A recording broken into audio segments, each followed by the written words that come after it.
yeah, went on with that and all that stuff. Okay, so let's get on with it. So server 2012. What's like your understanding of it? What's your opinion of it? Is it something that you recommend for an infrastructure? Is it something that maybe people are already using server 2008? Is it something that you recommend them to move to? So if you give your opinion or your thoughts about that and why, what's the reason? Well, as far as I'm concerned, I noticed lately that on 2012 we've got a thing regarding the HCP, the failover option, and I found it very practical. If one of the domain controller or the HCP server failed, it can just switch to the other one automatically. Yeah, very nice point. Yeah, very nice point. What about you, like Adrian? Like, what are your thoughts on server 2012 as a whole? It's one of the major benefits is the Hyper-V, I believe, because last year we were all on physical servers, and last year it was the company board said, right, we need to do a disaster recovery plan. We've got to cover ourselves if everything goes wrong. We've got to have disaster recovery, and I looked into it, and I had done some Hyper-V in 2008 with quite disastrous results because I virtualized a file server, and that kind of went live, and then people were accessing it, and it kind of hung and got stuck and stuff like that. So within a week, we were back to using the physical file server. But so with the Hyper-V 2012 stuff, that has a real nice feature called Replica, which basically replicates the virtual machine to different hardware off-site, and that's what we've used as our disaster recovery plan. We've got our main production site is in our office, and we have a rack in the data center based in North London, which we have we've got like a 1 gig link between us and the data center, and we're using Hyper-V Replica to replicate our network over to it, and it's really good. We have actually had to initiate a disaster recovery literally about 2 weeks after I initiated everything and was replicating everything. We lost complete power in our comms room in our office. So, seriously, and we didn't. And our UPS, we didn't have a good UPS back then, so that kind of died. And so I had to initiate a complete company failover to our data center, and that was good, and it worked. And the bosses were all happy that we were up and running again within an hour.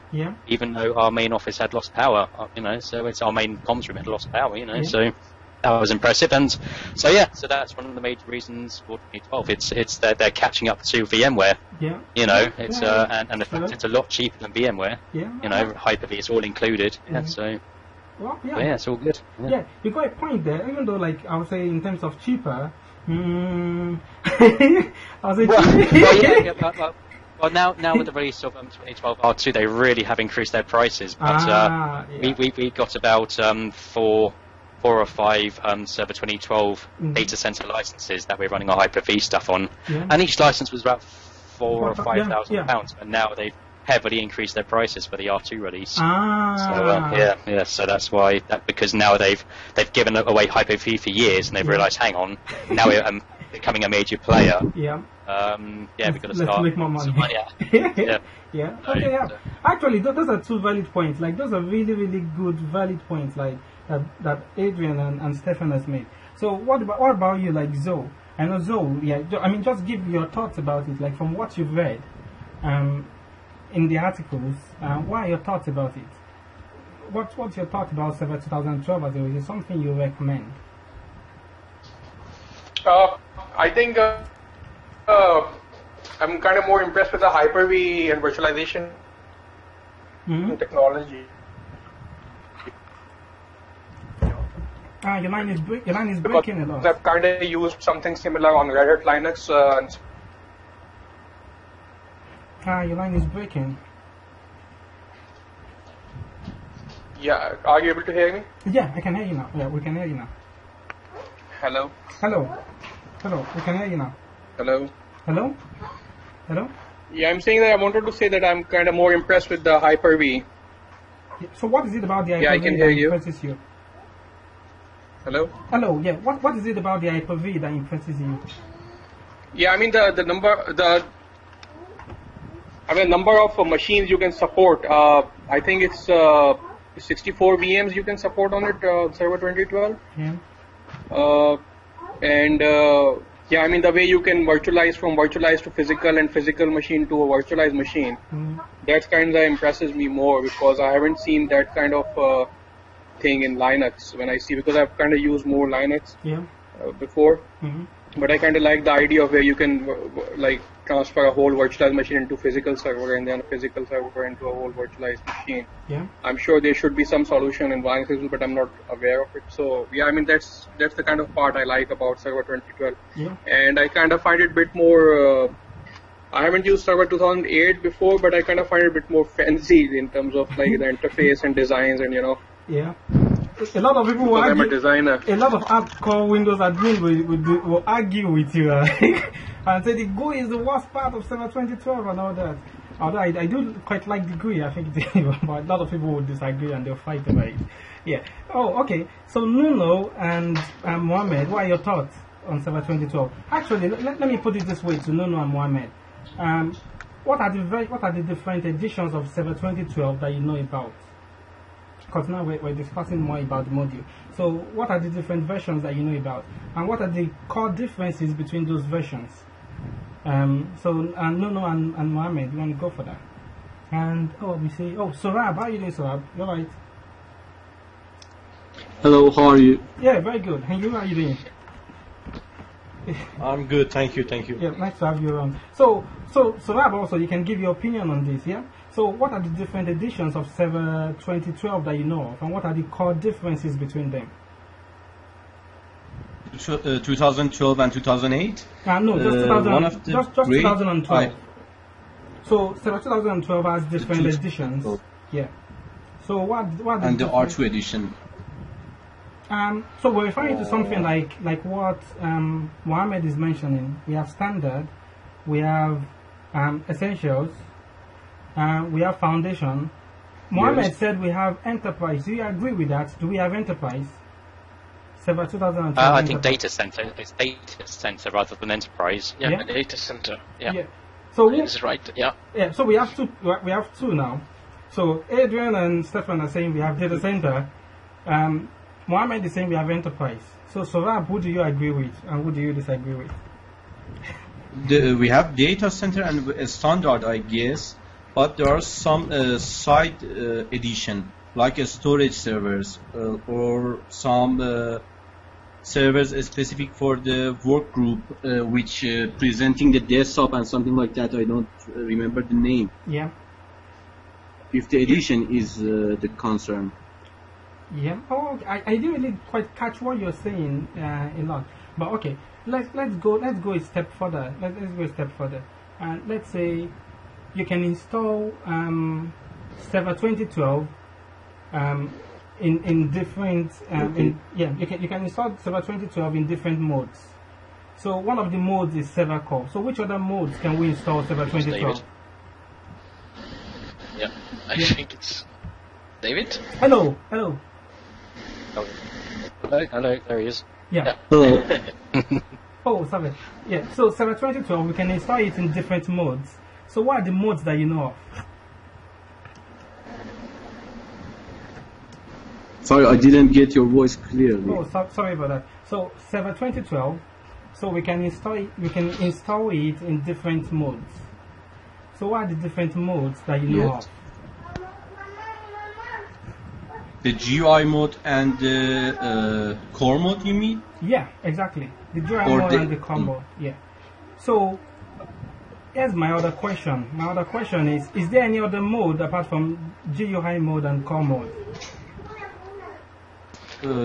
We have some mode with the base of the core, but the management GUI, not the GUI. It's official term is minimal interface. Yeah. Minimal Yeah. interface. Yeah. Minimal interface. Yeah. Yeah, that's absolutely correct. Yeah. So we have three modes. Yeah, carry on. Someone wants to say something. Yeah, sorry guys, but what does it mean, the minimal interface? Okay, minimal interface. So Adrian mentioned minimal interface. So what we'll do is we'll let Adrian demonstrate minimal interface to us on this machine. So Adrian, so again, for people that are just joining, in the chat window you'll see an ID and a password. So the ID and the password are for a server that you can connect to using TeamViewer. So if you look in the chat window, you see an ID and you see a password. So connect to that server using TeamViewer, and then you'll be able to connect to the server that we're all connected to. So that's the ID and the password again. So I just sent it again. So that's the ID, that's the password. So you should connect to it via TeamViewer. Okay, carry on, Adrian. So Stefan is asking a question. He's asking a question about server core. He says we're talking about minimal server interface. So we have this server which is a full server interface. So if you explain like what the differences are, and then explain to us how we get to that minimal server interface. Okay. So I'll post the password in the so chat the window. Sorry, I'll post the password in the chat window so you can log into it. So that's PA. So yeah, that's the secure password. Okay. Yeah. So, well, a quick explanation of the minimal interface is that it's not. You get the GUI, you get point and click, but it's not the full GUI. So a lot of the infrastructure has been taken away, like Windows Explorer, Internet Explorer, and all of your other bits and pieces you get. And what you're left with is essentially the server manager. So I mean, a lot of the people who have used Server 2012 know that the server manager has been worked on extensively, and you can pretty much control not only the local server, but also you can join other servers to that single management interface, and you can remote control all of them from that single window. So the way you can get to the minimal interface, it's done via PowerShell or via the add remove roles and features section. Let's log in here. So are you getting what he's saying, Stefan? Yeah. And I read something about sconfig as well. I think Adrian is referring as well to these commands or tools that can be used. What? Yeah. Sorry. Carry on, Stefan. Sorry. I was just. Yeah, I read something about sconfig.cmd, and I think Adrian, can you just guide me through? Is it used through the mode? sconfig, you would use that really if you're in core mode, because that gives you a because obviously in the core mode you just have your DOS box pretty much, your command prompt, and so if you didn't know any of the PowerShell commands or the DOS commands to set up your server, like IP addressing and stuff like that, then there is the sconfig, which is a basic kind of server setup thing. I'll probably show you that. I think it's sconfig. I can't remember the name. Yeah, is it? Yeah. So that's your window. So obviously, if you would only really use this if you're in pure core, because when you're in minimal interface, you still can set these things up via the server manager window there. But yeah, it's quite a nice little utility. I've never actually knew it existed until Server 2012, unbelievably. So it's so yeah, I mean, I used it once or twice just in general testing, and yeah, it's quite a nice one. There's also I think it's number 8. No, there is no. I can't remember which option it is, but there's also an option in there. So obviously, when you have the core modes and your command prompt, the Windows firewall is turned on, and there's an option in here which you can basically say enable pings, because if you ping a server by default, ICMP is disabled, so you don't know if it's alive or not, and you can via this interface you can disable the ping firewall, so it will allow pings through. So that's a nice little utility I found. But yeah, so that's Nice one. so that's that. Yeah. So that's sconfig. So in terms of minimal interface, there is with the PowerShell command Windows get feature will show you. Hang on, am I? Is that right? And Windows get no. If you're looking for get Windows feature. Commands, that's typical. Yeah, you're looking for on. get Windows feature. Hello? Hello? Hello? Hey, just lost connection, I think.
Someone will have to help me out when the PowerShell come on because I can't remember how to do that. Yeah, My brain's gone a little. Sorry, I lost connection. It's in my Google Drive. Let me fetch it out. Sorry, I lost connection. Yeah, what are you looking for, Adrian? What are you trying to get? Well, just to remove this. Okay. I could show you the GUI way. Yeah. So let's do that on PowerShell. So the command is remove Windows feature. Yes, that's the one. Remove Windows feature. Yeah. Remove Windows feature. Yes. Sorry, my brain's gone a bit fuzzy tonight. No, it's alright. Windows feature. My internet connection just went off like crazy. Like it just went off completely. Yeah. So, okay. Yeah. Before you do that, actually, Adrian, let's quickly mention something. So you can see that there, right here, if you look at the top here, you can see that under user interfaces, there are 3 features that are mentioned. This one, so you can see.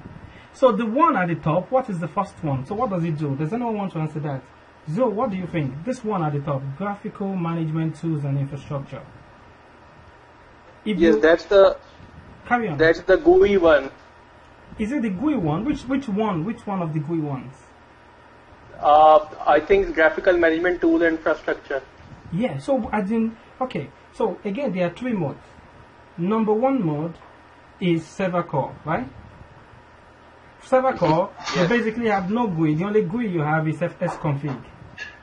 Number 2, we have the minimal server interface. Like as Adrian said, minimal server interface doesn't have the full GUI, but it's not completely server core. So minimal server interface has server manager, it has MMC, but you don't have things like control panel, Windows Explorer, you don't have Internet Explorer and things that consume like a lot of resources, graphical tools that consume a lot of resources. You only have just the few tools that you need for management. So that's called minimal server interface. And minimal server interface is this one at the top, graphical management tools and infrastructure. Because this is not installing, it's not installing all the graphical tools, it's only installing the graphical management tools, just the ones that you need for management. So if you want to install just minimal server interface, you only have to install this top one. Now this other one will give you like experience like Windows 8 experience. You hardly want to use this on the server. But this last one will give you the full GUI. So the full GUI that you're actually talking about, Zoe, is this last one, server graphical shell. Okay. Yeah. Carry on. David, Yes, carry on. I have got the command. If you want, I can paste it over here. No, carry on with your question. Ask your question to the group. Yeah. Yes. Let's say I install the server graphical shell. Does it install everything regarding the tools like PowerShell, MMC, and other stuff? Sure, yeah, it does. So it does.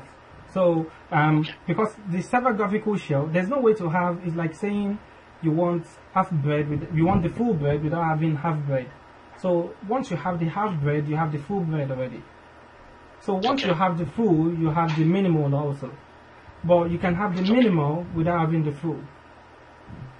All right. Yeah. Okay. Yeah. So carry on, Adrian. Sorry for interrupting. So carry on, Adrian.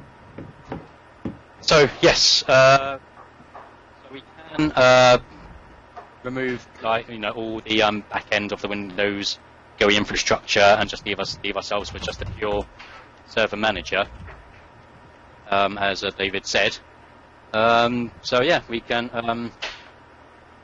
So we can either do that in PowerShell, or just as easily do that via Server Manager itself by going Add Roles and Features, and just next and next,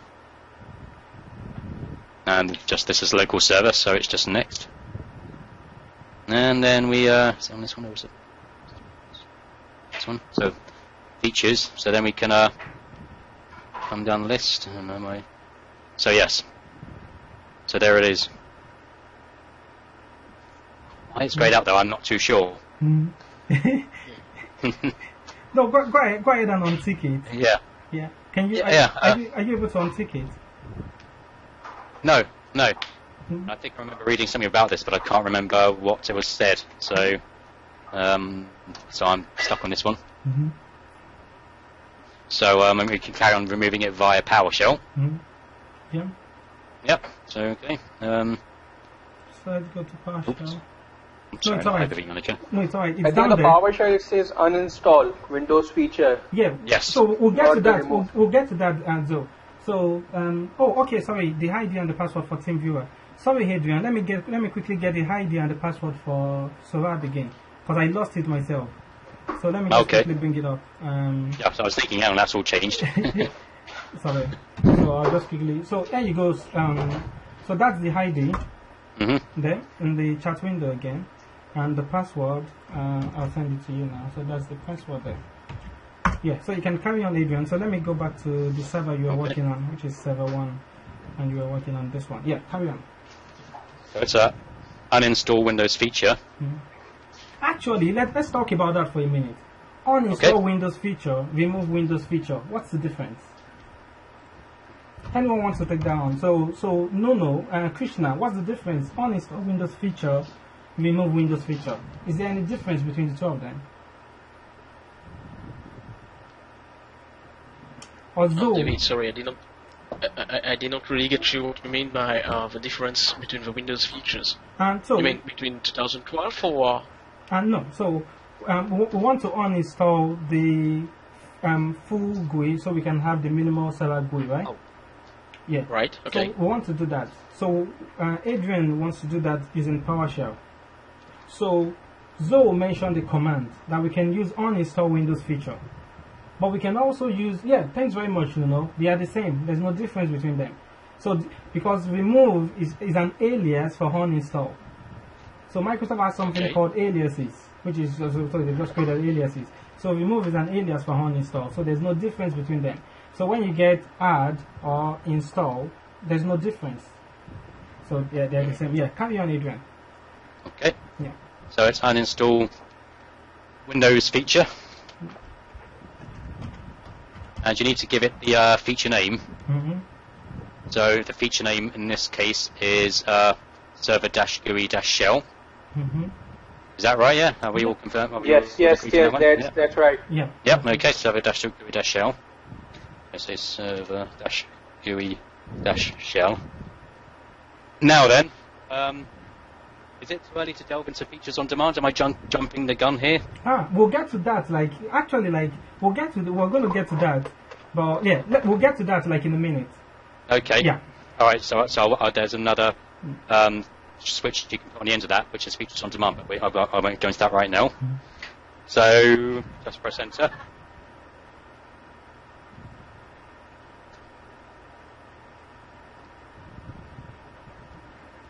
and that's just going to Yeah. go and do its stuff. Nice one. So did you get that, Stefan and Mohammed and everyone? Yeah.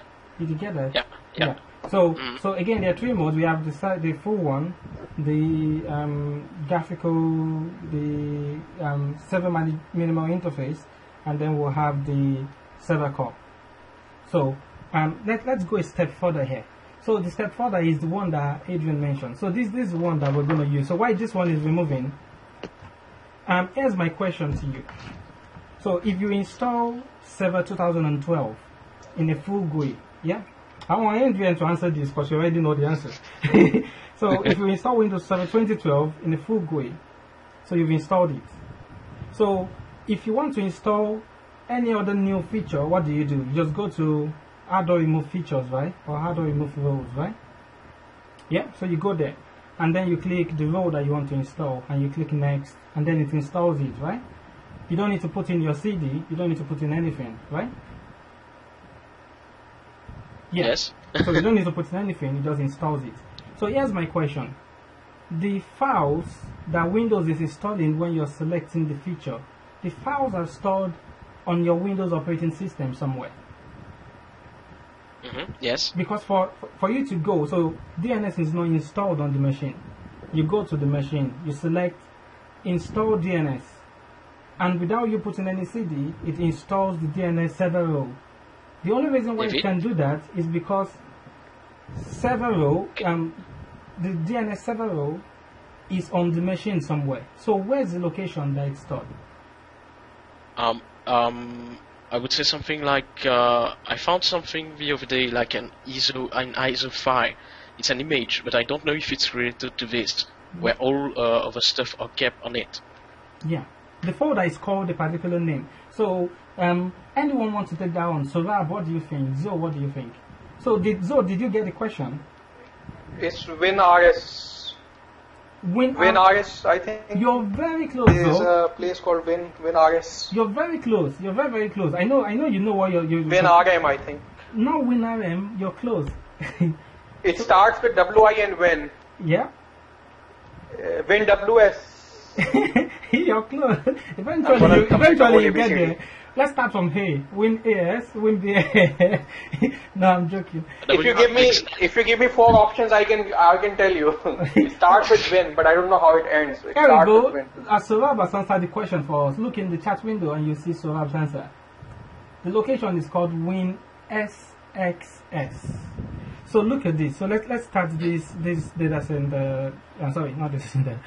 This is domain controller. So let's start it and let's connect to it. So, or we can even use the host, even though it's a server 2008. But let's bring that up. So if you go under the C drive, okay, actually, Sorab, you mentioned this one. So show me the location. So go ahead and take over the mouse and show me where the location is. Yeah, sure. Yeah, there we go. Okay, I can see it. Yeah. So if you open it, so the only reason why you can go and select install DNS and it doesn't ask you to put in a CD is because it's transferred the binaries that installs all those roles and features. The binaries live inside this folder. So in previous versions of Windows, you have no option to remove them. So whether you like it or not, the binaries that will install DNS, that will install web server, that will install Windows deployment services, they are on your machine whether you like it or not. So here's the question, do you think there's any disadvantage to that? So anyone? So Adrian, yeah, Adrian already knows the answer, but teachers, come on. So why is that a disadvantage to have everything on your machine like that? What's the disadvantage to it? Want me to answer? Yeah, sure. Please go ahead. It's a disadvantage because obviously nowadays with virtual machines, you're gonna, once you've got a virtual machine environment, you can suddenly go from having 5 physical servers to having 50 or 60 virtual machines. Yeah. And if you're on like a SAN or have expensive solid state disks or whatever, these take up about 5 or 6 gigs. Yeah. And times that by 50 or 60 machines, then that's going to add up to quite a lot of hard drive space just sitting there doing nothing. Yeah. You know, and if you've got very expensive storage, you don't really want to maximize and utilize as much storage as possible. So having all of these binaries on every single server, you know, you could be sometimes using up 200 odd gigs of unnecessary space on very expensive SSD hard drives. You know. Yeah, that's basically the answer. So imagine, you know, you have a server. You know, this server will always be a web server. You know, this server, there's no way this server is going to become a DNS server. It's always going to be a web server. But the files that are going to install DNS services are sitting on the server. You know, the server is never going to be a DHCP server. But all these binaries are sitting down on there, just taking up your space. So, in Windows Server 2012, Microsoft introduced something like what Adrian said, called features on demand. In other words, you don't have to have all the features inside WinSXS folder. You can download and install the feature as you need them. And there's a way that you can remove the feature and then remove the files that install the feature on your machine. So how do you do that? Is it secure to add the folders? I don't understand the question, you know. If you frame the question maybe a bit differently, maybe I'll understand. Yeah, so here's the other question. So on this machine I have maybe I have the DNS installed on this machine. Yeah. So I want to remove DNS, but I want to remove the DNS folder, sorry, the DNS binaries from this machine also. So how do I do that? Does anyone want to take that on? Anyone? No, Sorab. Anyone? Stefan, what do you think? Is there a way? And Adrian already gave the answer like some time ago. To be honest, I don't know, but I was thinking about something to do with the registry itself, but I'm not sure. Yeah, I can locate the binary and get it removed from here. Yeah, actually, like, it's the same thing. So, you know, the command that Adrian typed here, this command, all you need to do is at the end, just add a switch called remove. Okay. So, if you had that switch, what it's going to do is not only uninstall this feature from this machine, it will remove the binary from this machine, right? So the binary is no longer sit on this machine. So my other question to you is this. So Rab, if you take this. So what if I've already removed the binaries from this machine and I want to reinstall this feature on this machine? How will I do that? So is there a way for me to do that? So now I've removed the binaries and I want to reinstall it. So what do I need to do? Because I'll show you an illustration. So I have a server core machine here, right? So this is a server core machine.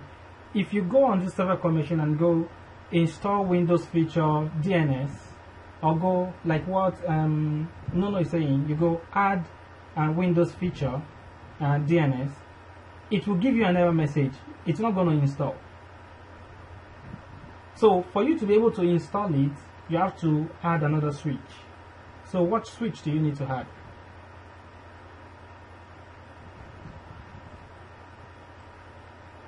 So Sobab, what do you think? Oh, okay, Sobab dropped off also. Yeah, go ahead, Adrian. I don't think anyone wants to take that one. So go ahead, Adrian.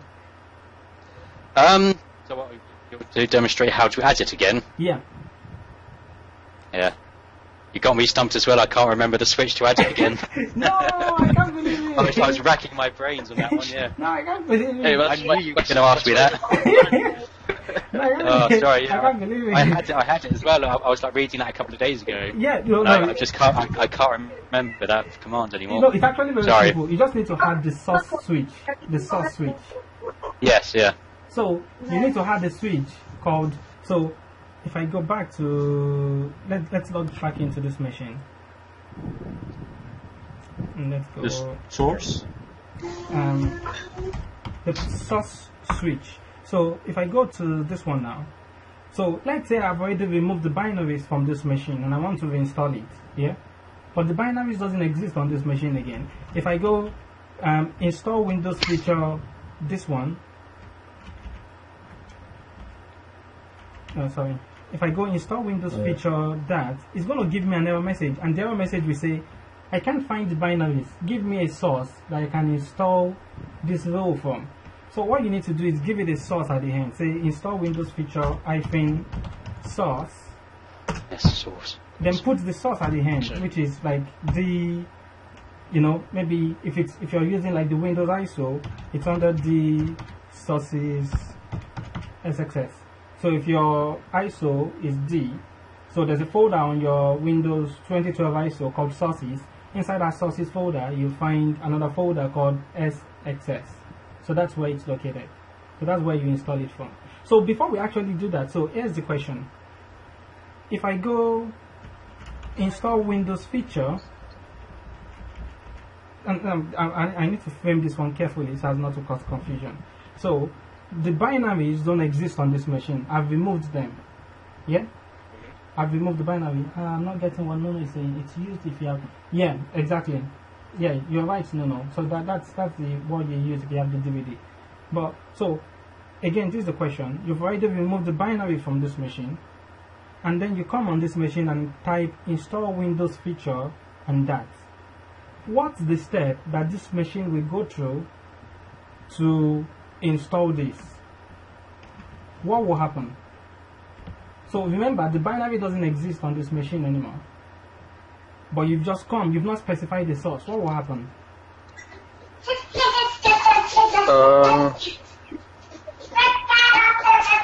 I think it will find in the DVD and then go on the internet to find the binaries.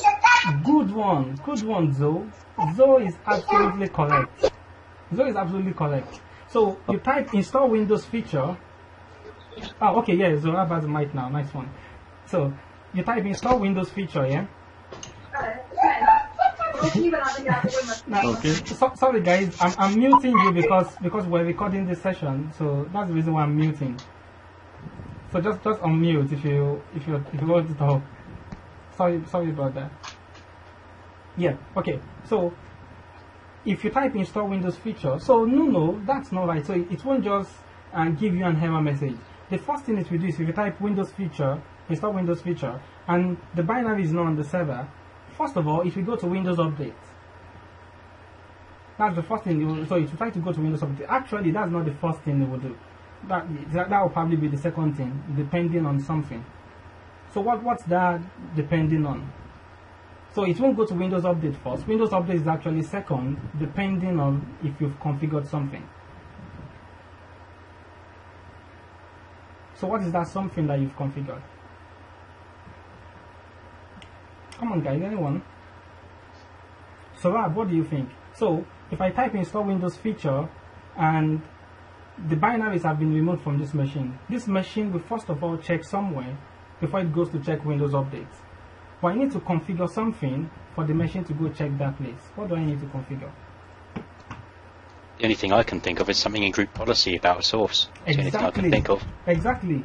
So so if I go features on demand server 2012, so I'll send you a technical article on that. So the first thing you can do is you can configure a location for your roles and features using group policy and push it down to all your servers. So that's the link there. So that link will tell you the group policy that you need to configure. So you configure that group policy that points to maybe a network location somewhere where you have all those binaries, yeah? So your server will go, oh, I'll go check this location.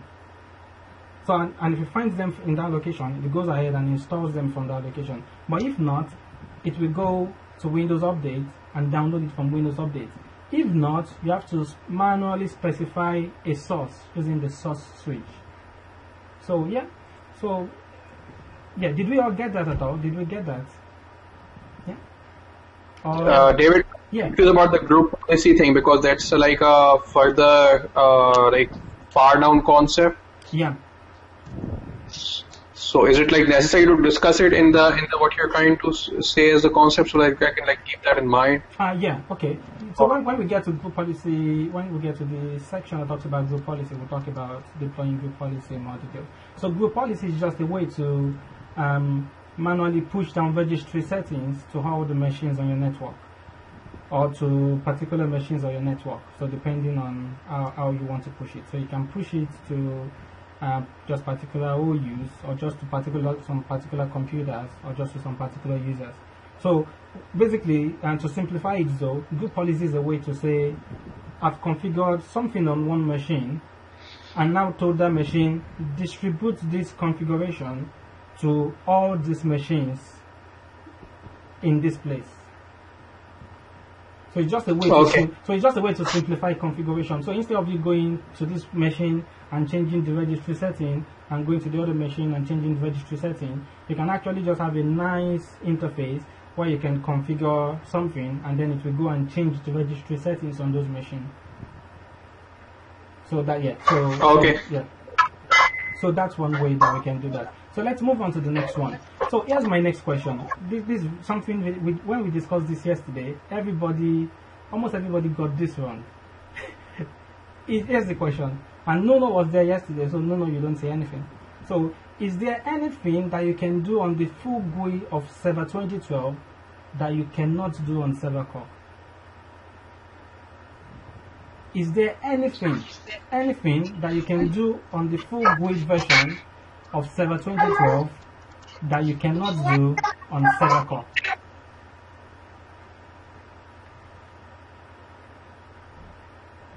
What do you think, guys? Is there anything? Mohammed says AD installation. Sure not. I'm sure you can install AD. I'm sure like many environments have ADs that are just pure Server Core. Hold on. I recall about something I read. It's WDS maybe. DAS. Windows. No, sorry, the WDS. I mean the Windows Deployment Service. Windows Deployment. I mean Service.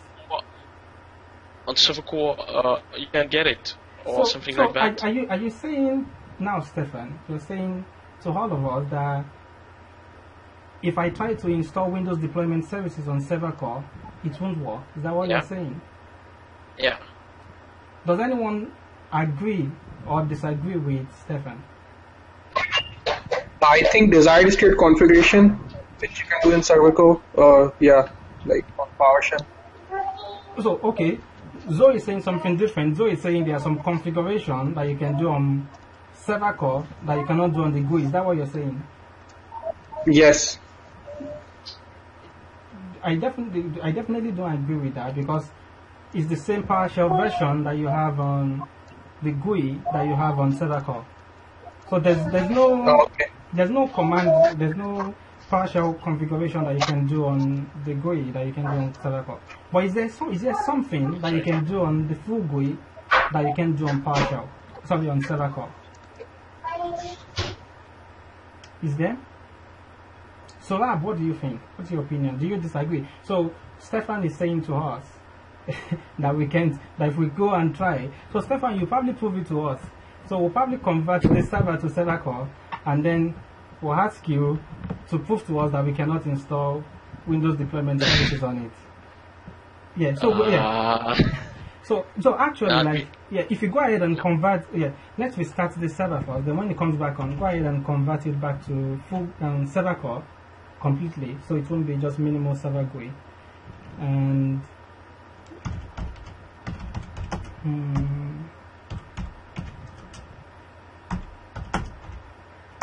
so when it comes back on, go ahead and configure it to Server Core completely. So remove the minimal server interface. So does anyone agree? Adrian, do you agree or disagree with Stefan? It's got me stumped a bit, because I mean, Server 2012 is completely built on PowerShell. Yeah. Just like OS X on Mac is completely built on Linux. Yeah. And you can do in PowerShell, you can do everything, and even more that the GUI can do. Yeah. And in fact, in the Server Core, you have access to PowerShell. Is there some Active Directory components? Maybe certificate services? Maybe I can't. So actually, on the full GUI, you have 19 rows. On Server Core, you have 12 rows. So Stefan is right. So there are certain rows that you cannot install on Server Core. One of them being Windows Deployment Services. Another one being Active Directory Federation Services. So Active Directory, sorry, what was that? Federation Services, ADFS. Oh, Federation Services, yes. Yeah. So you can install it on server core. So actually, like if you go, so I'll send a TechNet article to you. So it's part of like the TechNet article that we that we posted. So if you look on the chat window and look through that, and then scroll down to where it says supported roles. So when you scroll down to supported roles, you see the roles that are not supported on that you can't install. So someone will say, well, but that is he's talking about 2008. So let me post the one that talks about server 2012.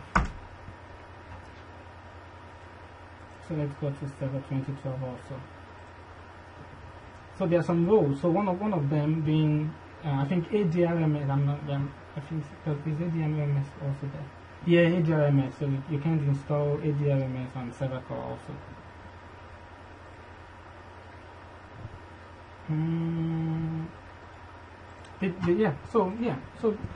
So did we get that now? So yesterday, like many people yesterday too were like, yeah, sure, you can install everything. But yeah, because you're right, Adrian, it was a bit confusing. So when I was reading it myself, I had to like check through the article again and check through different technical articles also. Because I'm like, yeah, it's true, it's built on PowerShell and you can do almost everything on PowerShell. So how come? So they're like, yeah, but there's some roles that you can't. and well, yeah. Carry on, but Stefan. David, just a question. Why? Because server core is supposed to be the bare bone, and why we can't just get through the WDS process through it? That's a good question. Unfortunately, I don't know the answer yet. I don't know the answer yet. I'll find out. I'll find out why. I'm sure it will probably have to do with something that you have to configure on these roles that you probably can't just do on PowerShell. It probably has to do with something like that. Yeah, you'll probably have to do something relating to that. So yeah, it's a good one. I'll find out. I'll do some research on that. So okay, so now we've established that. We've talked about features on demand. We've talked about the additions of Server 2012. We've talked about differences between server core and full GUI and the minimal server interface. So let's move on now. Let's talk about the next one. Okay, yeah, this one is talking about.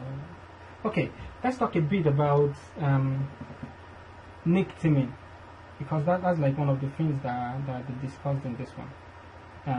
So nick teaming, we'll come back to talk about more about server core. So while we're discussing this, if you want to take over the mouse, Stefan, so what we want you to do is to take this machine. So it's currently minimal server interface or server GUI. Right. So change it to server core completely.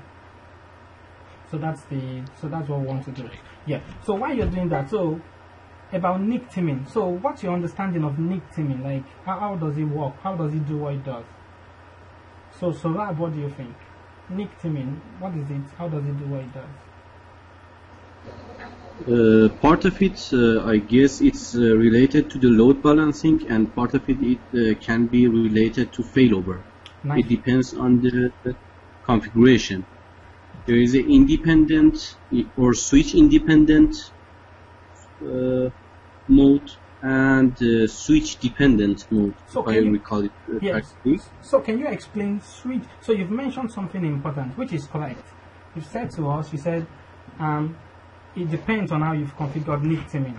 You said load balancing or failover, and you've mentioned two things: switch independent and switch dependent. So what does it mean, switch independent? What does that mean?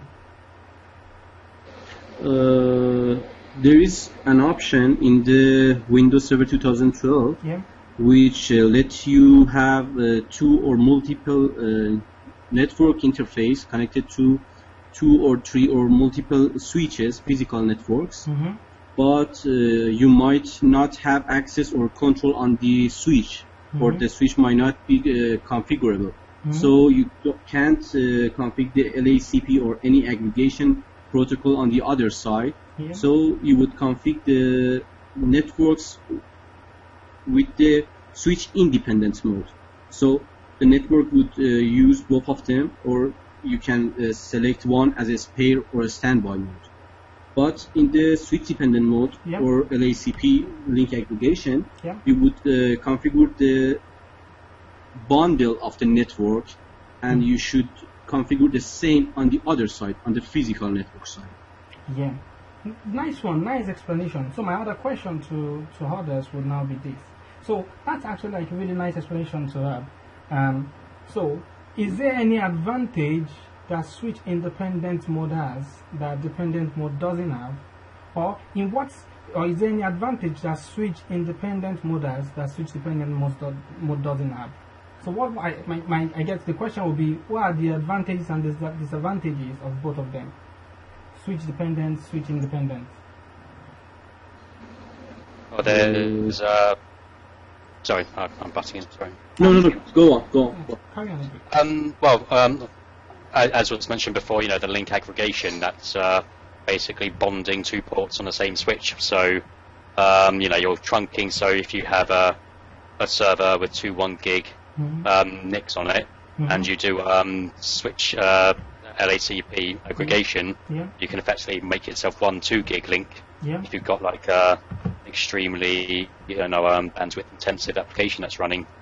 But also that also offers failover, so if one port dies, then the other one just carry on working until the other one is brought back up.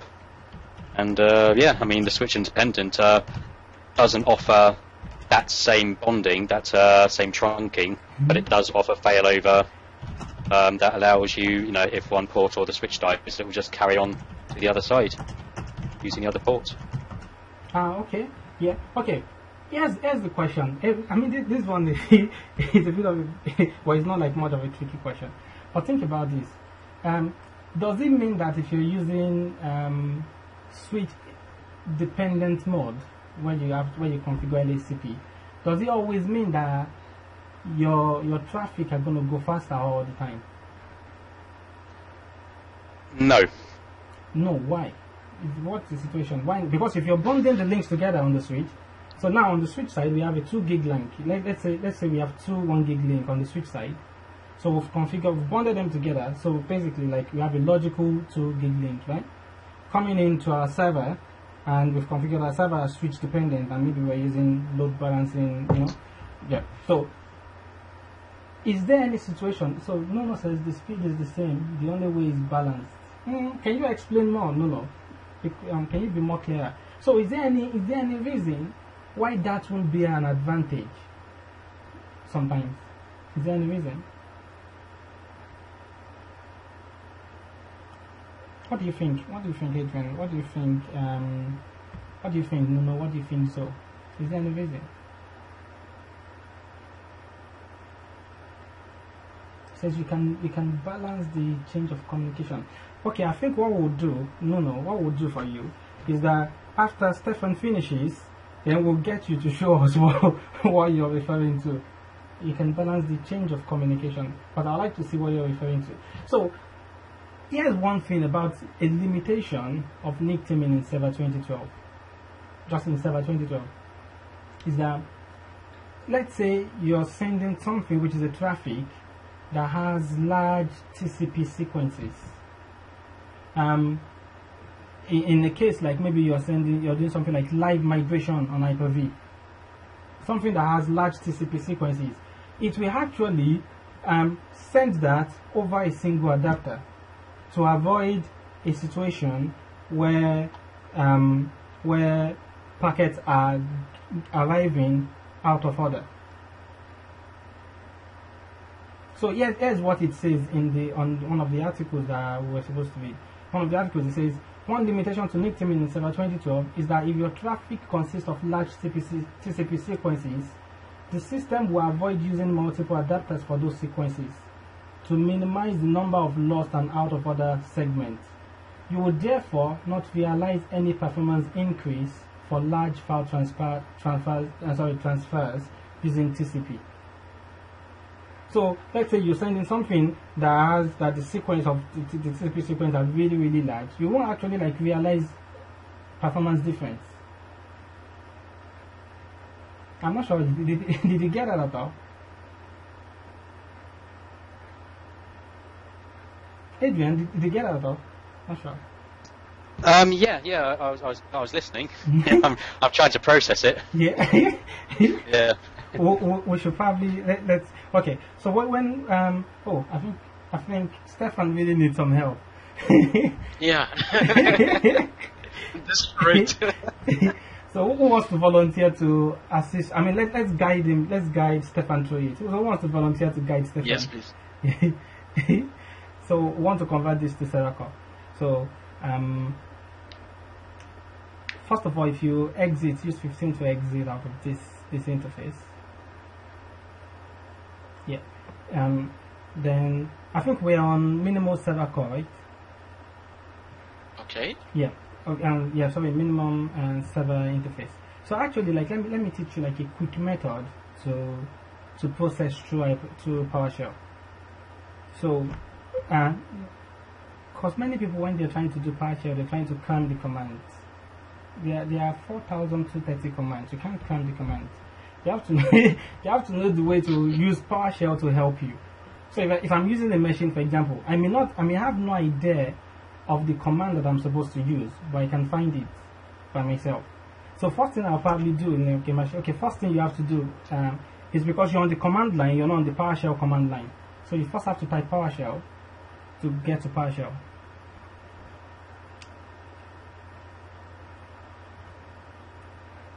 So PowerShell will take you to PowerShell. Yeah, so now you're on PowerShell. So if I get to a machine and I'm like, maybe I want to configure a neat team, and I'm like, I have no idea which command to use. One of the first things I do is I want to know the module that has to do with Nickteam. So I first of all list the modules that are available on the computer. So this is really important because it will help you like figure out your way through PowerShell. So use get module list available. That command that I posted in the chat window. So that's the way so I may have no idea. So you have to put a space between get module and list available. So there's a space between, No space, right? And there's a space between get module and list available. So between module, yeah, there's a space. Yeah, enter. Where we are. Yeah. So what this command would do is list the modules that have been installed on this machine. So let's say you install DNS on this machine. It installs the DNS module on this machine, right? You install DHCP on this machine. It installs the DHCP module on this machine. So if I want to do anything that pertains to a particular aspect of Windows, I first of all list the modules that I install. Then I look through this one, I'm like, which one relates to that module? So which one do you think relates to the module of the thing that you want to do? So you want to add Windows feature, remove Windows feature, and install roles and all that. So which one? So look at all these modules that are installed on this machine. Which one do you think? For example, if I ask you, which one do you think will be related to storage? Which one will it be? Sorry, I didn't really listen to what you just said. Yeah. Regarding So Nick, if I ask, I would say, what if I ask you like the one that's related to storage? Which one will you think? storage itself. I find something here Yeah, regarding exactly. storage itself. Storage Yes. itself. So if I ask you which one will relate to printing, which one will you think? It's the net switch team, Printing. I would say. Printing. Oh, sorry, printing. Sorry. Yeah.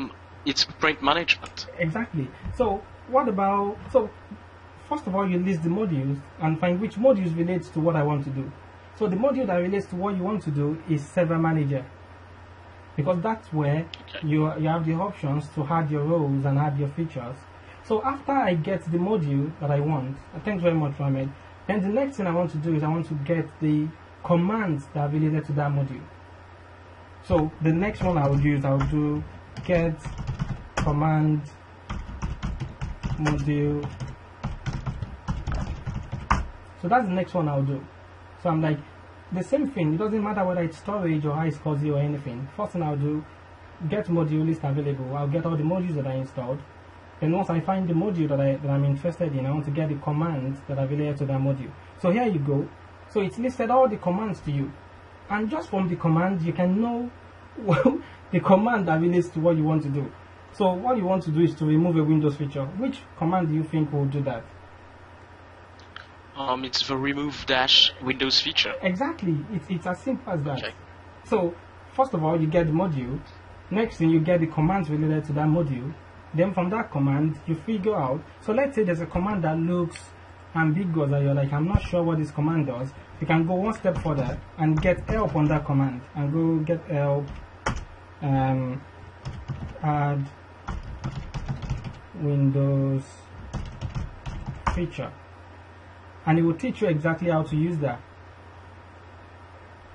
Okay, it needs the help file. Update. So let's update the help file also. So you get the point. So you can actually just go step by step till you get to the one that shows you the command that you want. So we're gonna use the same thing shortly anyway. To do some neat tuning demonstrations. Just a minute, guys.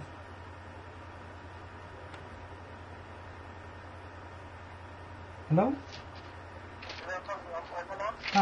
Mom, let me call you back. Yeah. Yeah, okay. So let's move on. Let's move. Why this one isn't studying? Let's move on a bit. So, server core. What are the options that you have to manage server core? So you have a server core machine on your infrastructure. What options do you have to manage it? So you have certain options. Yeah, carry on, sir. Another server mode? What did you say, sorry? I guess we can manage server core, multiple server core or server from one server manager which got the server manager on it installed. Nice one. You might have one server. Yes. Nice the GUI one. Yeah. So now we have server manager. So I've said we can use server manager on another machine. So which other option do we have to manage server core? Any other options? PowerShell itself. PowerShell itself, yeah. PowerShell can be send remote invoke command.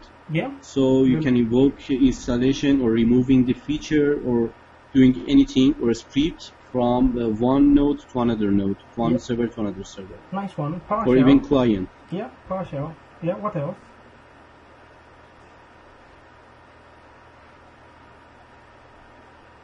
Any other thing? Stefan, Adrian, what do you think? Any other thing that we can use? I would add some, maybe the MMC console as well. MMC console, good one. Nono says GUI. Yeah, you're right, Nono. That was what Solab said also. So any other thing that we can use to manage PowerShell? So here's my next question. My next question is this. So you've just installed a new server core machine to your infrastructure. Can you just go ahead, after you've configured the name, you've configured the network, you've joined it to your domain, can you just go ahead and add it to server manager? Or can you just go ahead and use PowerShell to manage it?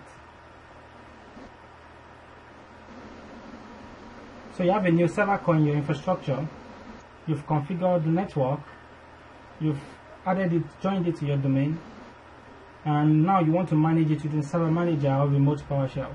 Can you just go ahead and just start doing that without doing something first? No, I guess there is a option management that must be enabled first before you can connect to the server remotely. Which option is that? Which option is that, sir? I think we are talking about the WinRM. Yeah, good one. The remote LDMI. Yeah, WinRM. So you can just go ahead. It doesn't matter whether you've joined it to your domain or not. First of all, you have to enable Windows Remote Management. And how do you enable Windows Remote Management?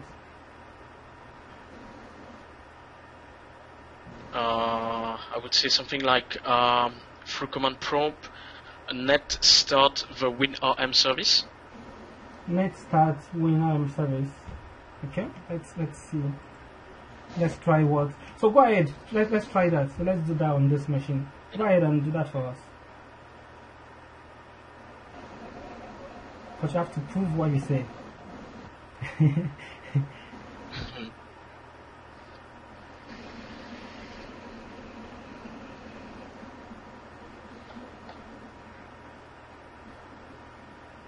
Yeah. Okay. You say, yeah, nice one.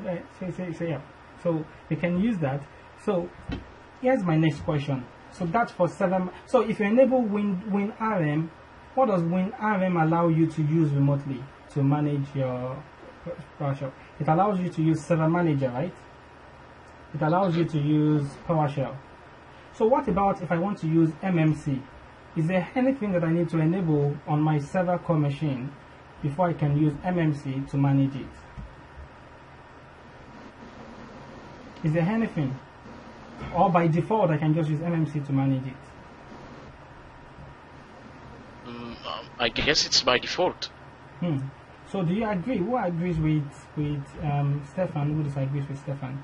So by default, can I just use MMC to manage my servers, whether server core or anything, without doing something first? Even if WinRM is already enabled, so you've enabled WinRM, can you just use MMC to manage your servers without doing something first? Would you have to enable some fire if you've got like Windows Firewall enabled? Would you have to open up some ports in there? Do you? Do we? That's the question. Do we? Yes, we do. We have some ports that we have to. If you want to use Windows, so there's a group of ports. Sorry, a group of commands. Let's bring up our DC.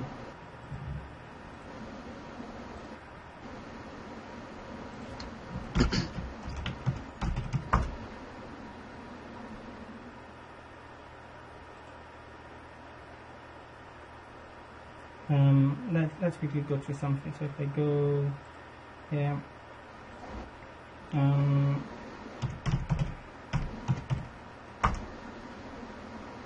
for event viewer,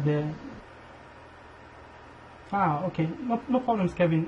Kevin, actually, like one thing that we'll do is we have okay, no problem.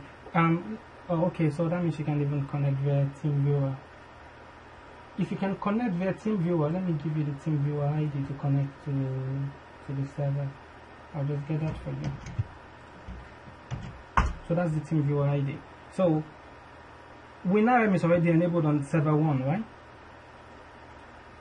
So let's go connect to another computer.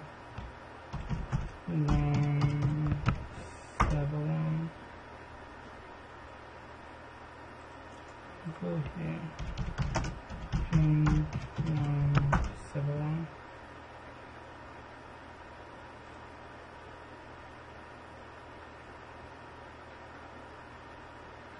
Let's go to learn server 1.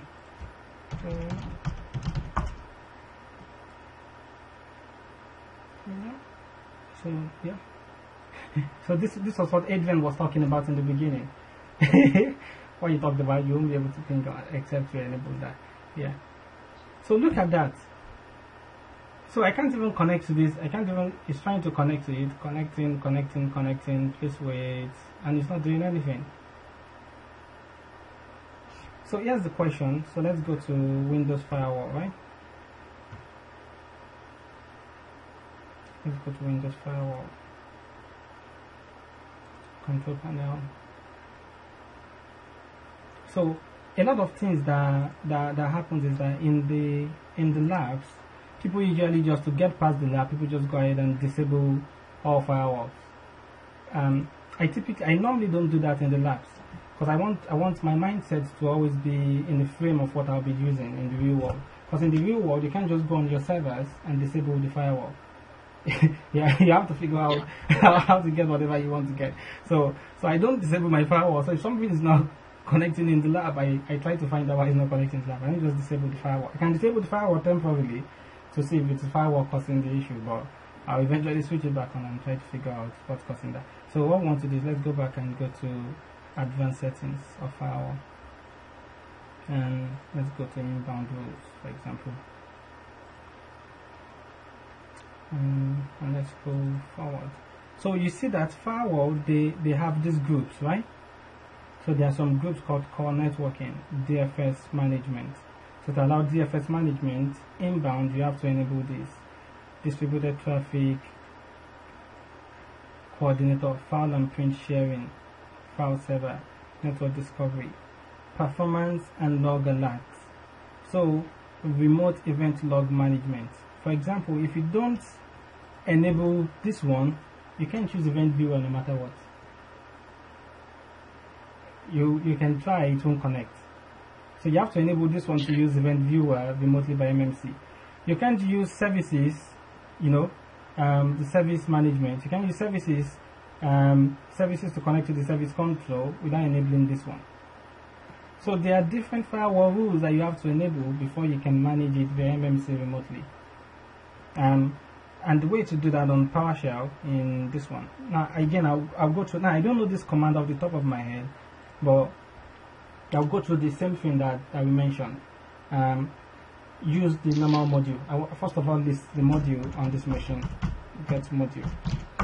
So get module will show me. Get module list available. That will show me all the modules that are available on this machine. So I look for which one will relate to firewall. Error reporting, troubleshooting, server management.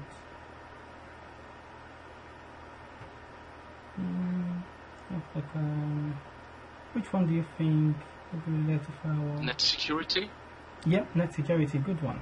So then after that, I go get command net security. So that should list all the commands for. Am I missing something? Net. Nope. Oh, sorry. Yeah, definitely I'm missing module.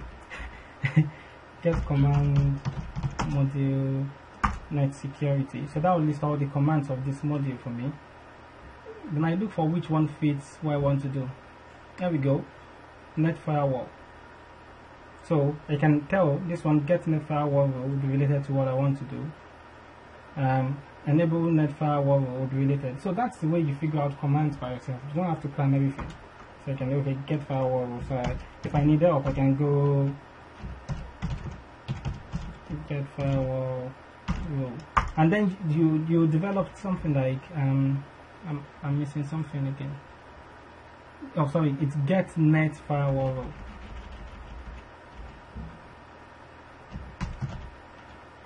Net firewall rule. And then see what the results that will give me. Okay, so that's listing like all these ones. So let's say I want to say get net firewall rule. There are some things that you get used to. You can use something. I'm not sure if this one will work, but I will just try it. Where enabled, you can, yeah. So I can use something like this. Like I have the name here, I have the display here, display name here. Maybe what I just need is display name and maybe enabled. So I can format it in a table. So I can go where enabled. I can go format table display name, and then maybe enabled to make things simpler for myself. And then it's just going to list the rules and tell me whether it's enabled or disabled. So I can go down and look for whichever one that has to do with my log. Remote, okay, remote event, remote service management. Any other one? Windows management instrumentation. Maybe it's out there somewhere. Performance logs and alerts. Yeah, remote event log management. So you can see this is disabled. False, false, false. So yeah, so that's how you figure out commands for yourself. Like you don't need to cram everything. Again, look at the commands in the chat window. First thing, get the module that I installed on the machine. That's the first thing you do. Get the module first. Once you get the module, you can figure out from the names of the modules which modules fit with the task that you want to do. If you want to do something with iSCSI, you know, okay, there's a module here called iSCSI. Yeah, I know the module I'll be dealing with is iSCSI. So once you get the module, the next thing you want to do is get the command that are related to that module.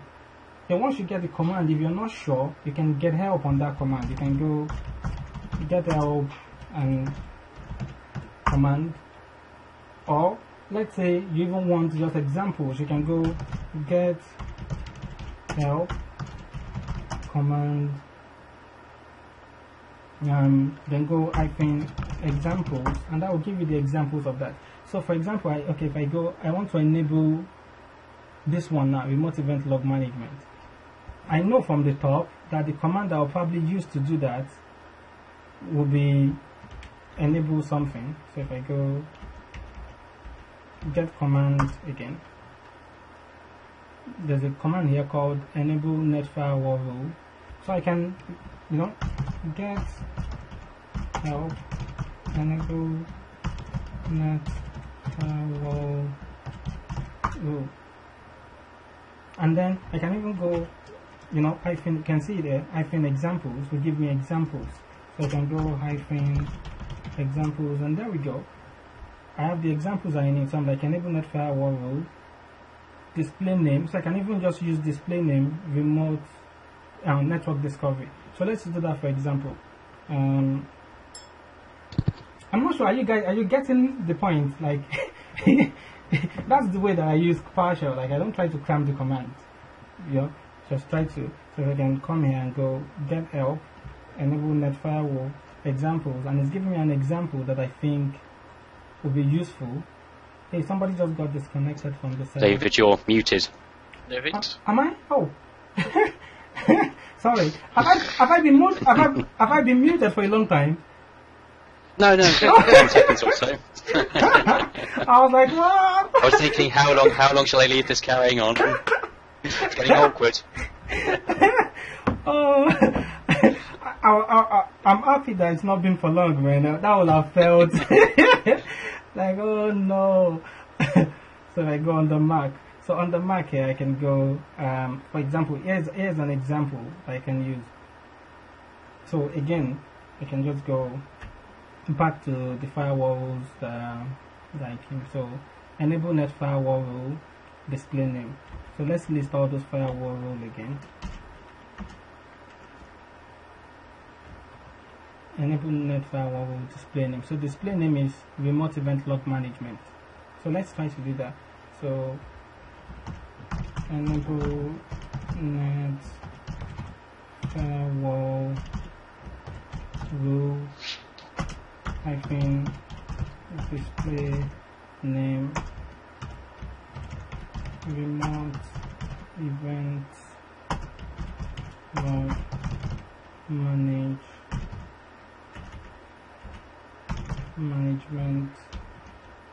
and then go back to change this one some add yeah. So let's try that. So object net firewall found with property display name. So I need to get help again. Where's that example again? So enable net firewall display name. So let me see, what did I type that's different. Enable, oh okay, enable net firewall rule, display name,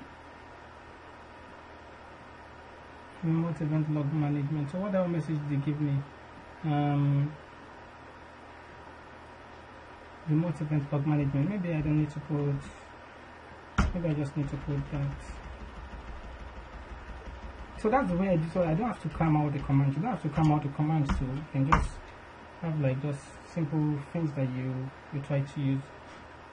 Maybe I'm missing something. So let's get net firewall rule again. And then let's go back to remote event. Or let's even, so you get used to like all these things. Get net firewall. I can go events. So I'm not sure this is gonna work, but one rule in firewall is that you can use that to search for anything that has that name in it. So let's see if that works or not. Yeah, so it works. So remote event log management. Okay, display group. Okay, so display group is remote event log management. So that's what I need to use, not display name, because display name has RPC EP map in front. So that's what I need to do. So I need to use display group, not display name. So that will enable all the commands in that group. I'm not sure you're getting this one at all. Display group. Yeah, there we go. And it's done something. Then maybe I can go get net firewall event. So look at this. Enabled says false before. So if I go events now, enabled says true now. So you just figure out your way. Just start from the module. Yeah, list the modules first.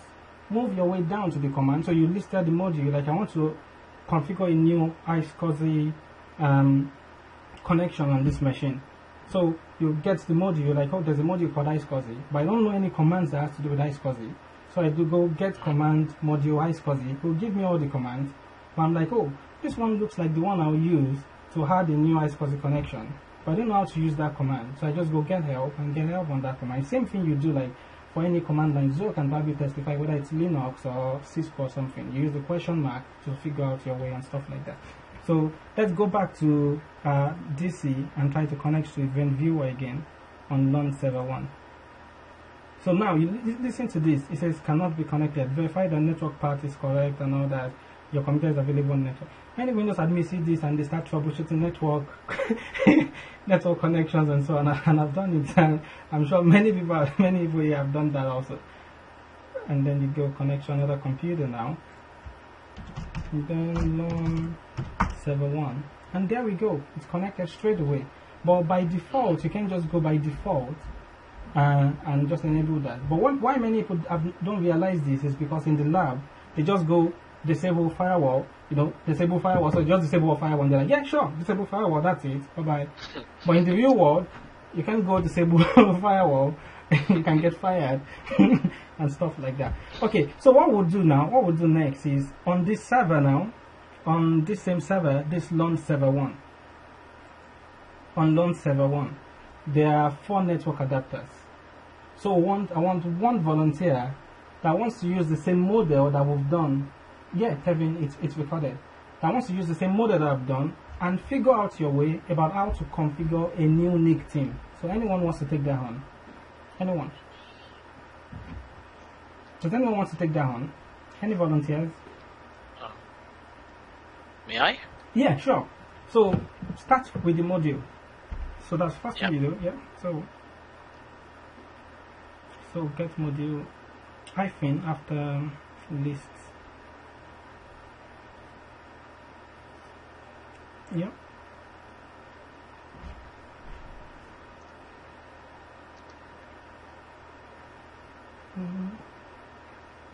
Yeah. So on this, so which module do you think would be related to no problem, NIC teaming. NIC teaming, yeah. So which module do you think? It should be the net switch team. Do you agree? Does anybody agree or disagree with that?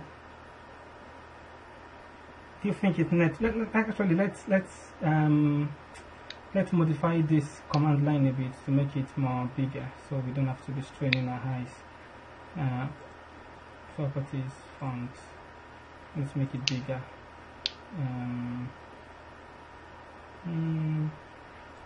System chapter 16. Okay, that's to be. Yeah, okay. This one is okay. Yeah, it's okay. Yeah.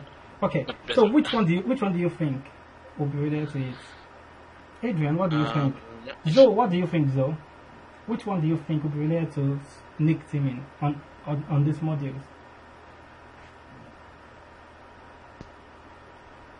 It's the net LBFO. Good. Yeah, so Stefan, it's net LBFO. Yeah, no, not net connection. It's net LBFO. Because LBFO stands for load balancing failover, which is what NIC teaming is. So now that we know that the module that we're dealing with is net LBFO, so the next thing that we need to do is what? Hold on, it's get command. Exactly. So now we're like, okay, LBFO. we know it's net LBFO, but we have no idea which commands are related to net LBFO. So now we have to figure out the command. So yeah, go ahead and figure out the command.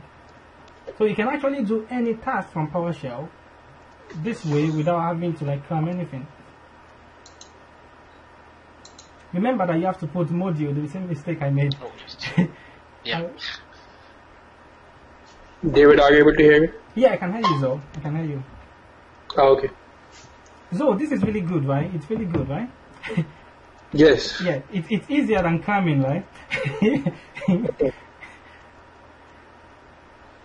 we have a PowerShell hangout this Saturday, and this is one of the things, because many people are still trying to cram PowerShell. Yeah, okay, now we've listed, these are all the commands that have to do with NetLBFO module.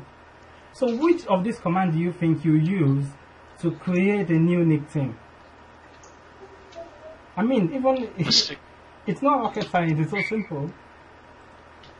It's the second one, so it's the add dash net LBFO team nick. Do you think so? Do you agree or disagree? Does anyone agree or disagree?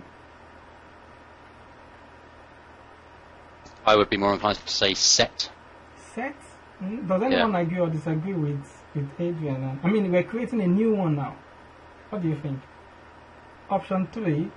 No, it's not option 3. There's an option there that says new, right there. Yeah, Missed that one. Yeah. so let's quickly run through this basic. Yeah, exactly. Let's quickly run through this basics on PowerShell. When it says get means something that already exists.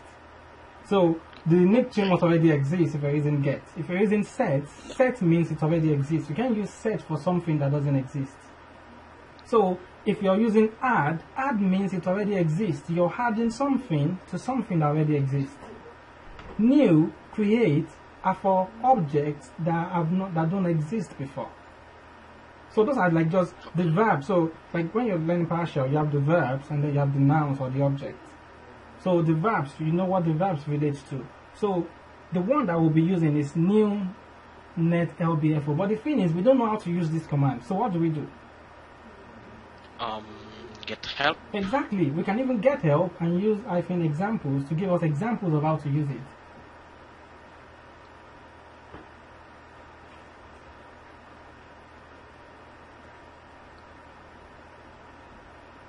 Yeah, you can put -examples if you want, and that will give you just the examples.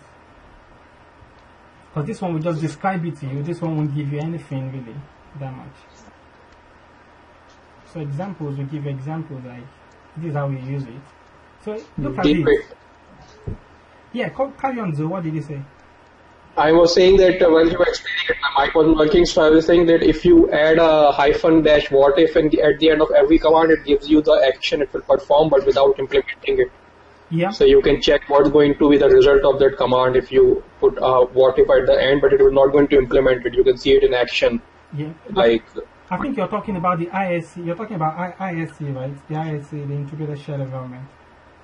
no, if you take like after every command, if you put dash what if, then it will tell you. Yeah, that's right. Yeah, that's right. Yeah, that's right. That's right. Also, you can use the what if switch. So Yeah. I mean, look at this. Just right in our face, it's giving us exactly what we need to create a new NIC team, without us having to use Google, without us knowing the command before. So just this method. I mean, just practice this method randomly in your lab or in your. I mean, just practice this method randomly, and you see that there's almost nothing you can do. I mean, go on your Exchange server and go get module, and you will list all the modules to you, and go get command for this module, and you'll find the module that you're looking for, and then get help with that command, and you know exactly what to do, what you need to do. So here, all you need to do is go new net LBFO team, name team 2, team members NIC 1, NIC 2, and then Cora says can't see the screen. No, Cora will send the ID to you, the team viewer ID and password to connect to the server. So I'll send it to you. Okay, that's it. Okay, so here's the thing though. The thing is, we don't know what the names of our network adapters are on this machine. Does anyone else want to volunteer to go through this method for us to get the names of the network adapter? Anyone else? Zoe, you want to try? You want to try? So now we know the command that we use to create a new NIC team. But the thing is, we have no idea what our network adapters, what the names are. And the thing is, let's assume we don't even know the name to get the command to get the names of our adapter. Let me try, yeah? Yeah, so start from the beginning. So just walk through the same process and let's go through that.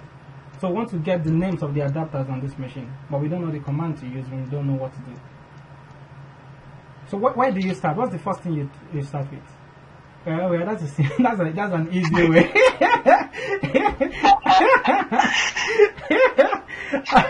I like Zoe. Zoe just went like, man, I'll just go for the quick. Might have said that meant to anyway. Yeah, exactly. Yeah, like that's nice though. Yeah, go for the method you're using actually. Yeah, go for the trusted IP config method. I will get all the names of all adapters. There you go. There's no need for all those PowerShell nonsense. And then if you go ahead and scroll up, and then let's look for the names of our adapters. So did they actually give us the name at all? Yeah, so those are the names: local area connection 1, 2, and 3. So let's say we want to create a new NIC team that has local area connection 1 and 2. So all you need is copy this command and paste it, and then put in your nicknames, and then you're done. So go ahead and do that, Joe. Go ahead and create a new NIC team that has adapter 1 and adapter 2 in it. Yeah.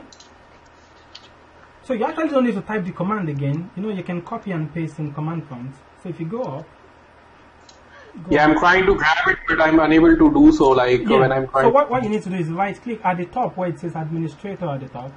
So right click on that place where it says administrator. You do it, yeah. Yeah.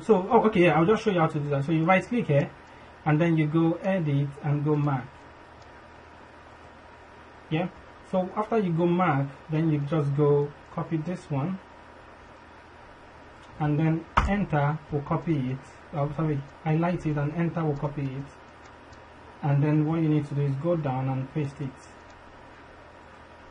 So, but what you need to do is change the names to our own adapters. So go ahead and change the names to our adapter.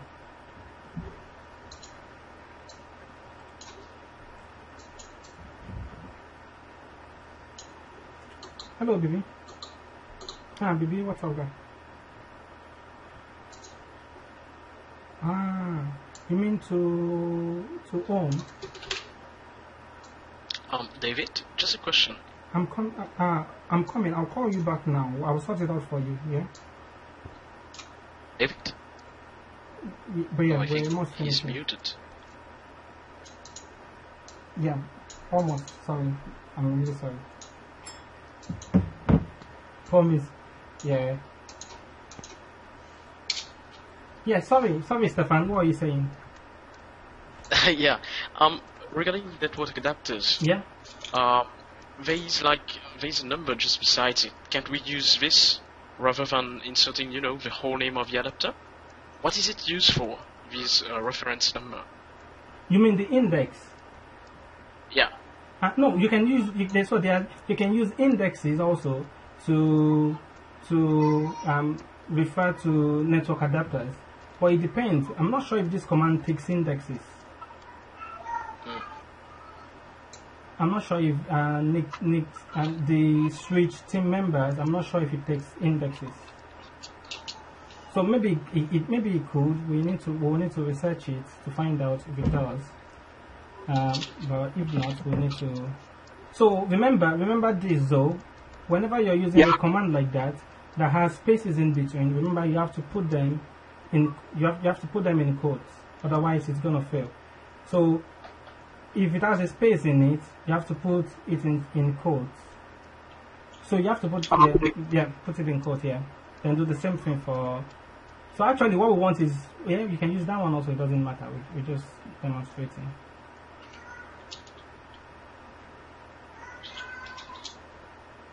Yeah, and then let's try that. There you go. Now look at that. We didn't have to cram the commands. We just figured out the commands and we just went ahead and did that. And actually, you can use also the switch. So when you're using get help, you can use get help hyphen command. Sorry, not hyphen command. Get help command hyphen detailed, and it will give you a detailed use of that command.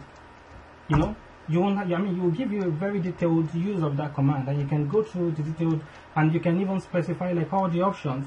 So, for example, here you can specify whether you want it in switch dependent mode or switch independent mode, and all that. So it's asking you a question. It says, do you want to perform this action? So it said, I will configure them in switch independent mode because that's the default, and all that. And all you need to do is click yes, and it's going to create it. So just type Y for yes, and enter. Guys, can Yeah. somebody just brief me again regarding the switch independent mode while I was configuring the core access previously? I did not really follow you on that. Yep. Adrian, you want to help? Stefan with that. So he wants to understand more about switch dependent and switch independent. Switch Mhm. is where you have multiple NICs connected to multiple switches, so it helps in terms of failover. So if one switch goes, then the other switch will take over. So you still have two separate ports in the team, and they're connected to two separate switches. That's switch independent. And a switch dependent is when you have two network ports connected to the same switch, and you can like configure them in trunking or LACP when they work together as one, and they're both aware that they're connected to the same switch.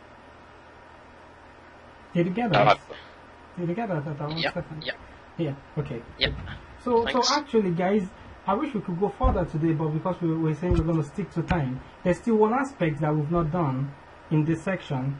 So that means next time we'll have to figure out a way to go faster. So the last aspect that we've not done is the storage aspect. But for example, let's just quickly go through like the normal method again, because mainly you have to understand. So to pass the exam, you have to know not just how to do the task on the GUI, you have to know how to do it on the PowerShell, because they will test you heavily on PowerShell. So I'll recommend, if you are doing like a lab or something, after you do the lab with the GUI, go back and do the lab without any GUI. Just do everything in PowerShell. You know, just use the same module, you figure anything out. So for example, let's say you want to, I think this one has a lot of disks and everything. Let's see. Yeah, that will take a while. But for example, you want to get all the commands that has to do with storage. What do you do? Anyone wants to help? So I want to get all the commands that have to do with storage. Adrian, you want to help us with that? So we hand for that today. Yes, you Yeah. would do. Hang on there. Sorry, I've lost my window. One sec. Right. There I am. Yep. Right. So sorry, we're doing about the storage. Yeah, storage. Yeah. Okay. I think this server has multiple disks also, so we can even like. So would you do get module list available? Yeah. So yep. Yeah.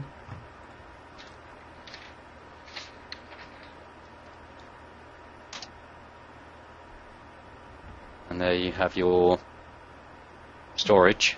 Yeah. That one, yep. So, hang on. I can't remember the command to Which command are you looking Sure. for? Okay, you mean to get? I don't- It's get command. Yes, Yeah. yeah. Get. Get command will give you the command. Command module storage. Yeah. Oh, I'm sorry. is it dash module? Yeah. Dash module. Yeah, that's it. So actually, we can even. I'm not sure. I think this server has multiple disks, so we can even practice like maybe initializing a disk. Yeah. So which one do you think? Let's say you want to. Let's see. Maybe create a new. Yeah. Okay. Look at that. Initialize disk. If you want to initialize the disk. Well, for us to initialize the disk, we have to know the name of the disk. So if we want to know the name of all the disks on this machine, what do we use? We just figure it out from there. It will be there somewhere. It'll probably be a get something. Yeah. I'll probably think get disk or Get get disk. physical Yeah. disk. Yeah. Yeah. Get disk, yeah.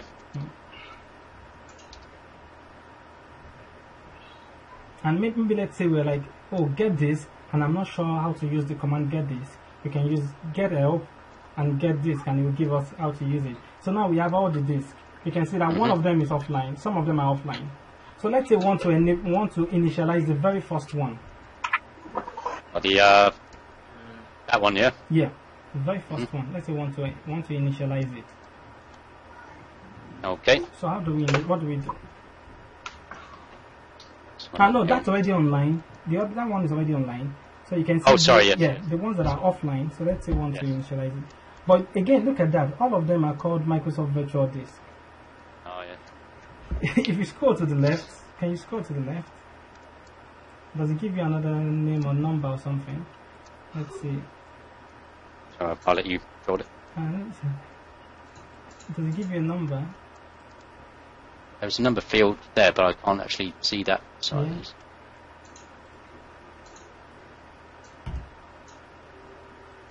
Oh, come on. Yeah, there's a number field there, but we can't actually see anything. So come on, we just move it to the side. Yeah. Let's go. Properties. Okay, it's not responding again. It does this sometimes.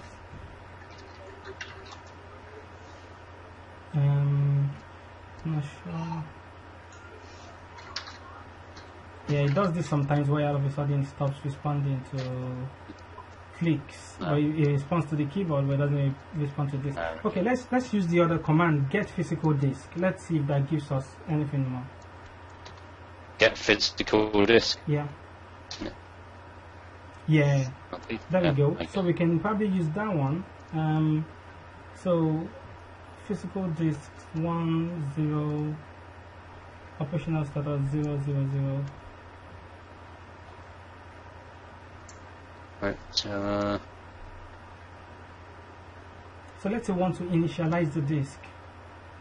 So let's use get help to see how to use initialize disk.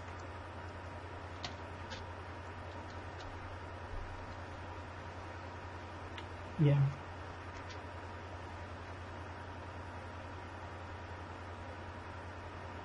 We probably want the example switch to give us an example of how to use it. So initialize disk number. Okay, they want us to use the number that we can use for the Okay.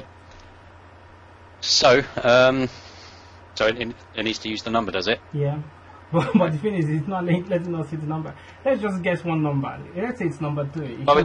We could potentially get disk. Oh, that's true. We can use get disk, and where we can say format table. Yeah, exactly. Yeah, good one. Table. And then number. Yeah, let's try that. Lee. Yeah, Name. nice one. Sound. Yeah, maybe it needs a quote or something. You're the US dog. Yeah, it is. Yeah. Yeah, there we go. I'll guess maybe it's number 3. Yeah. So let's. Yeah. So okay. So if we just go back to initialize disk. Yeah, so we want number 3. Yeah. Yeah. And we can even specify the partition style from here, and that's the example. So,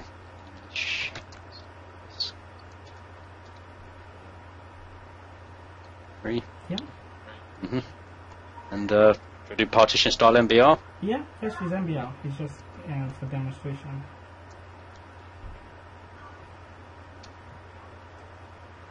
Yeah, there we go. So if you want to confirm, you just use get disk again to confirm. Yeah. There you go. It's online now. It's online. So you know that's the way. You know, PowerShell is not complicated or difficult. The same as a Cisco command or as a Linux command. Just figure out how to use the command, the shell to teach yourself, and you can actually work your way through anything. So sorry, that's all for today, guys. So next week we'll continue with section 2 and all that. But again, we'll be focusing more on PowerShell like in these sessions, because the exams are heavy on partial, really heavy on partial, and Hyper-V. They are. Yeah. You mentioned something about having additional PowerShell lessons and stuff like that. Sorry, I don't have that in front of me. Is there any dates set up for that at all? We have the first one this Saturday. It will be first one this Saturday, yeah? Yeah, Saturday night. Okay. So we'll just be doing partial and nothing more about partial, yeah. So I think I should be able to join that one, yeah. So the event is already up on the community page. Yeah, I did see something days ago about that, yeah. Just wanted to David, can you hear me? Yeah, I can hear you, Zoe. I can hear you. Sorry, I was trying to say that in the exam in questions, I've seen that they are not using the PowerShell way of doing it. They are using the dispart command in most of the questions that I've experienced. Actually, no. No, it's not. They don't, like, maybe you probably get, like, dispart. Like, when I did mine, you probably get, like, just a normal command line, maybe just one question. What's the name? There was a guy yesterday from US that did his exam last week. Enrique. No, it's not from US, it's from Brazil. Enrique did his exam last week and failed. And Enrique was like, he said his weak point was partial. He said there were loads of partial questions, and I can attest to that. There are loads of partial questions. Just do a quick search. If you go to, like, maybe something like tech exams and see the reason why, when people say I failed the exam and see the reason, you see the reason that people say. So they actually know how to do the same thing on the GUI, but the only way I know to pass the current Microsoft exam, except they change the model, is anything you do on the GUI, make sure you do it on partial also. Because, yeah, I tell you, like, when I did mine, 70% of the questions were on partial and Hyper-V. Just those two. So they will question you over and over and over again on them. So you have to get used to them. It's also PowerShell. It's also PowerShell is just heavily used, not in the Windows Server. Like Exchange 2013. That's all. You need to get to know how to use PowerShell. Yeah. So all of that. Your applications are pretty much based on PowerShell. Yeah. So. Yeah, exactly. They're really pushing it. So sorry, carry on, Zoe. Thank you so much for your time. And, no problems, man. My wife's already calling me. That's one of the reasons why I'm rushing. She's like, you said 9. You said 9 o'clock. She said 9 o'clock. Get off the computer. Yeah, sorry, guys. Yeah, so see you next time. Yeah, have a wonderful. Thank you very much, David. Thank you. Good session. Thanks, David. Right, yeah. Cheers. Yeah. Bye. Cheers. Yeah. Bye. Bye.